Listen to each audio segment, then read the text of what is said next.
We've been talking a lot about the power of libraries and what they can do for the community. But everything we've mentioned has evolved over the years to make it what it is today. So today you're going to get a little history lesson. I promise it will be relatively painless and will hopefully help you contextualize a lot of what we've been trying to get at with these videos. Just as we've been focusing on US libraries for the rest of our videos, we are going to be focusing on the history of libraries in the United States. Although if there's a desire for an international libraries episode, let us know in the comments. Now in the 1700s, there were circulating libraries. Basically, you would pay a fee to join an elaborate book club, and the books were passed around to the members of the library. Public libraries, as we know them, started with the Boston Public Library in 1848. Libraries didn't begin in a passion of liberal humanitarian zeal. Public libraries were generally cold, rigidly inflexible, and elitist institutions. With the influx of immigrants coming into the United States, elitists wanted to get people off the streets and out of bars. Libraries were always intended as an educating force.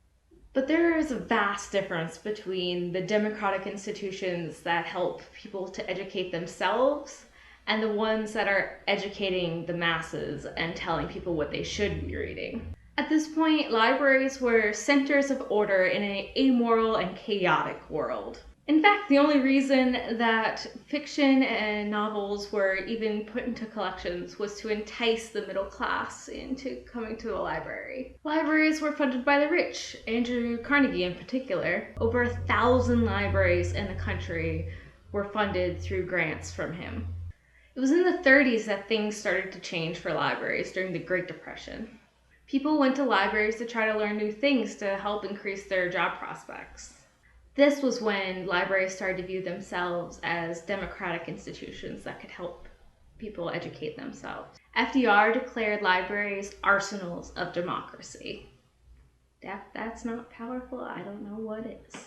You will notice that when the economy gets bad, people flock to libraries, and the most recent recession in 2009 was no exception. While ALA was founded in 1876, it was in 1939 that they created their Library Bill of Rights. This discusses the values that the library profession has and should uphold, including equal access for all, protecting user privacy, challenging censorship, etc. During the 50s and 60s, the roles that libraries played expanded even further. In the 50s, there was a huge Get Out the Vote campaign for the 1952 presidential election, where libraries acted as information hubs to help people find different information on the viewpoints of the different candidates. During the civil rights movement, there was not only sit-ins at lunch counters, but there were also sit-ins in libraries.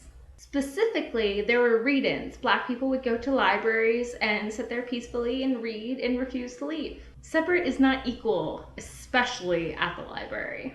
What the history of libraries shows is our ability to adapt to meet the needs of our communities, especially when we started paying attention to and listening to them. When I look back at library history, I do not fear for the future of libraries.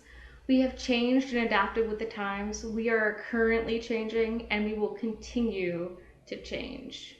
Today's tip: if you're looking for something on a specific topic, there's probably a subjects librarian for that. Subject librarians work in research and academic libraries and can use their expertise to help connect you with the information you're looking for. As always, be sure to continue the conversation down in the comments and on all our social media, Twitter, Tumblr, Facebook, whatever, and we are here to help.